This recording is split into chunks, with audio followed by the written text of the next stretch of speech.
I try to put everything I've got into everything. My favorite thing to do is just imagine what it would be like to be that character for real and sort of go from there.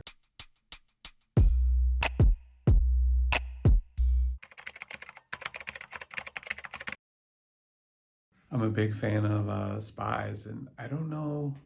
I mean, I guess I do know where it came from in hindsight, but I think when I first started making comics for a living professionally, I liked detectives, but I really did like spies, and I couldn't figure out why until 3 or 4 books in, and I realized that being in America, growing up, reading comics, all I ever read were superhero books. So I was reading X-Men and Daredevil and just superhero comics in the late 80s, early 90s, until I found other kinds of books like 8 Ball and Chris Ware and his work. So when I was making comics, I decided I didn't want to make superhero books. There were, in America especially, there were enough. We have plenty of superhero comics. We don't need more. So I was constantly trying to figure out, what kind of story can I tell that's still fun, still has some genre elements to it, but isn't superheroes. And I was like, well, spies kind of makes sense. And I was a big fan of history and World War II especially. I was doing a lot of research on that. And I thought spies would be kind of fun to do. And so I started putting spies in everything. And then it was only later that I realized that the nature of spies is really, it shares some DNA with superheroes, with a secret identity, and you have this mission, and you're trying to do something for the greater good, and not always. But that idea of sort of a concealed identity or having like a dual nature to yourself, I feel like those are elements that I grew up with in superhero books. And with spies, to me, it was just more interesting because you could sort of base it in a little more reality and have it be a little more grounded. And I think that's where spies came from. So superheroes, who knew? Yeah, I read, there's a really good book called Agent Zigzag that I recommend about spies and double agents, and then, which is true nonfiction. And then I read a lot of memoirs of people during World War II and people that were sort of enlisted to be spies, and people that were spies during that time, and just so I could get an idea of like what kind of techniques they used and the subterfuge and all these different kinds of sneaky things you could do to pass messages along and to communicate in sort of alternative ways. And I think long term, those kind of ideas, or being able to communicate ideas in strange ways, informed mind management, because I feel like that entire book to me is a narrative. It's a story, but there's a dual nature to it, and that the way I'm telling the story and the things that I've embedded into the pages and the edges and the design, that's the sneaky sort of dual, the flip side, this idea of communicating information in a non-traditional way. I feel like comic books, graphic novels is a great conduit for telling stories in a sort of a weird new way. Let's see.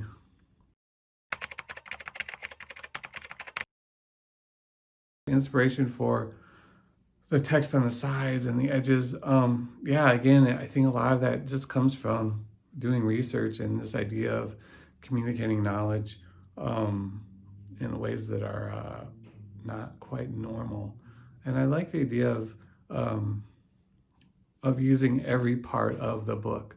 I think a lot of times with graphic novels, covers and the inside pages and the page numbers and all of that are kind of not necessarily an afterthought. I think as publishers and designers do, you just do it the way you've always done it.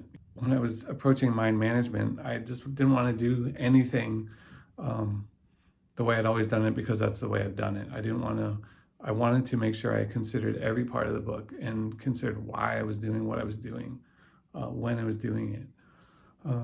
So having these fake ads in the book, I didn't want to have real ads. But I wanted to have advertisements in the comics to make them seem normal. And then maybe it's something you don't notice right away. I like this idea of putting time bombs into my work. And the way that works, a time bomb to me is like an idea that you put in there that you don't really notice right away. Or maybe you read it and then a year later you pick the book up and you're flipping through it and you notice something. And it was always there, you just didn't notice it. So it's like a time bomb that goes off later, like an idea that is in there, and then only later do you figure it out.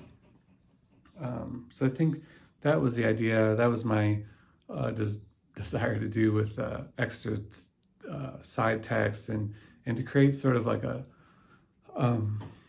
way to draw the reader in. So when you're reading it, you're not just a passive participant in the story watching it unfold. I feel like that was a way of like sucking you in and making you feel like you're part of the story.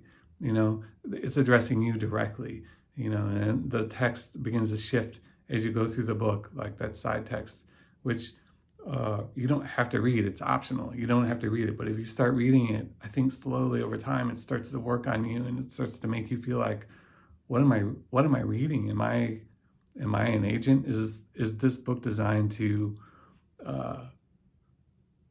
indoctrinate me, to make me think a certain way? And in some ways, I think it is.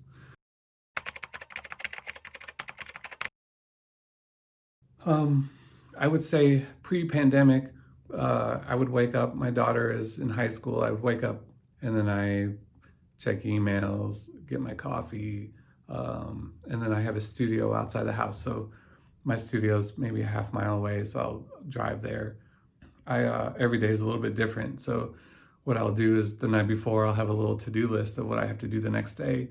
And if I'm writing a specific thing the next day, when I go to bed, I'll just think about that before I go to bed. So I'll just lay in bed at night, and then before I fall asleep, as I fall asleep, I sort of let my subconscious work on that idea.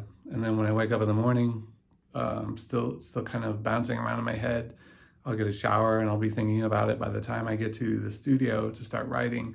That idea is probably figured out and I'm just typing it at that point. So a lot of my writing happens when I'm not at the desk. I'm about to fall asleep, or I just wake up, or I'm in the shower, or I'm on my way to the studio. I'll figure out the story ideas there, and then by the time I sit down to actually type it up on the computer. And then with writing or with drawing and art, it's different depending on what stage of the process I'm in. So sometimes if I'm inking, I'll just ink all day. If I'm penciling, I'll pencil all day. If I'm painting, I just paint all day. I try to block it off so I'm only doing one kind of thing during the day. It helps me focus. It's a little less stressful. And then I'll go like 2 days in a row where I just won't check email because I don't want the distraction. I just need to focus. So if it's drawing, I'm just gonna go in and draw all day. And then maybe at the end of the day, I'll check email and make sure there's no emergency. So that's my typical work day. Then I usually go to bed around 1 or 2 in the morning and start the whole day over again. And I work most days. I take off on Sundays, so I work about 6 days a week.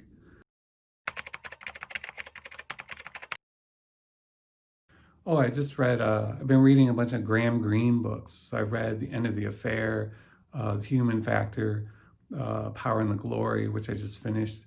And so this week the plan is to watch The Fugitive, which is a 1946 adaptation of Power and Glory by Graham Greene. So I'm reading that. He's one of my favorite authors too. I recommend him. The Third Man, the movie, was a big inspiration on mind management as well. There's a character, one of the main characters is named Henry Lime, who's sort of inspired by Harry Lime from the Third Man movie.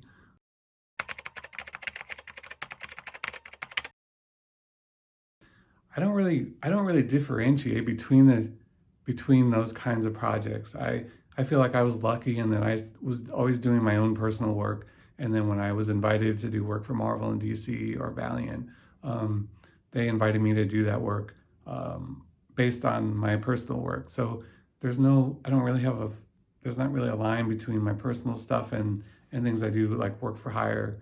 I try to put everything I've got into everything, and my favorite thing to do is just imagine what it would be like to be that character for real and sort of go from there.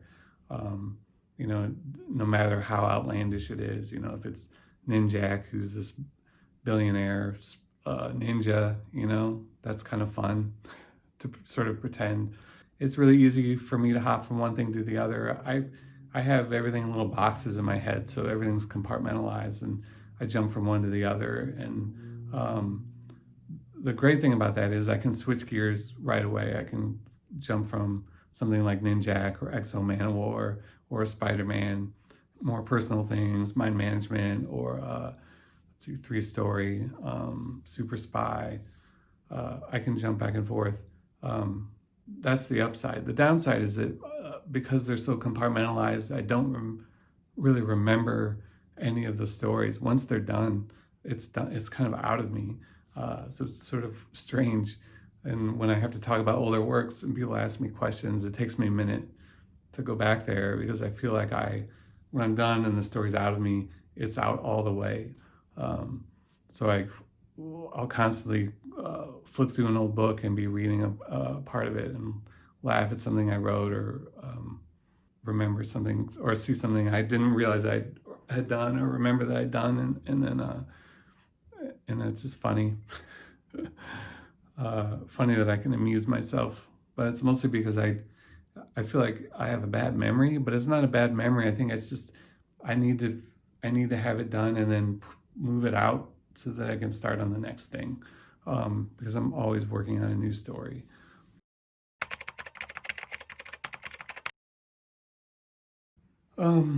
Let's see. I'm working on the mind management board game right now. So I'm actually doing the design for that. And there are going to be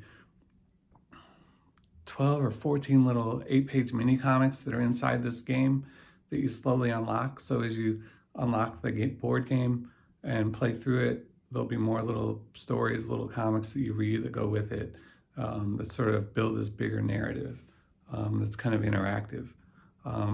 So that's kind of fun. That's a ton of work. I've been working on it for over a year, but we're almost done. And I think there are plans to translate it. So I'm working on that. I'm working on a bunch of stories for a new company I launched with my old Valiant buddies, Dinesh and Warren, called Bad Idea, is the new publisher. And I'm writing so much for them. I have a book I'm doing with Luis LaRosa that was announced, and Tomas Giorello's working on something with me. And so we have a bunch of new books. Whenever printing begins again, we'll start printing those books, and they'll be debuting hopefully soon. What else? After that, I'm developing mind management for television. I wrote a screenplay for a pilot episode, so that's kind of rolling along. And then what else? I'm working on, I have a new series called Bang at Dark Horse, which is sort of like a espionage / science fiction story that is a sort of a mashup of all the pulp genres that I've loved my whole life. Detectives and spies and action heroes. So I'm working on that with Wilfredo Torres on art. The second issue of that just came out, and he's finishing art on issue 5. So again, when the bookstores open up again, that will be coming out. I think the collection of the first 5 issues will come out in November or December. I'm doing some screenwriting based on some of my books, which nothing has been announced. I can't really talk about it. So I'm sort of splitting my time right now between writing comic book scripts and writing screenplays based on the comic books I've already done. And that's about it. As far as drawing goes, I'm doing, we did a Kickstarter for Heck Treasury, which is like a science fiction anthology I'm doing with my 2 studio mates, Brian Hurt and Marie Enger. But that's like 160-page graphic novel, all science fiction, and I'm working on that too. And the last thing is we just launched the Kickstarter. Me and Jeff Lemire wrote a book called Cosmic Detective with David Rubin on art, who was the artist I worked with on Ether. But this is a book we've been writing for maybe 2 years in secret. And we just finished the script, I think, last summer, and then we gave it to David to do all the art on. I think he's finished maybe 100 pages of art. He's going to be done pretty soon. But we just launched that on Kickstarter, and you can order that too. We're going to be kind of just self-publishing and distributing that ourselves. And that's it for now. Hopefully I have so much to do. Anyway, hope that answers all your questions. Thanks for reading the books, and I appreciate it. Thank you.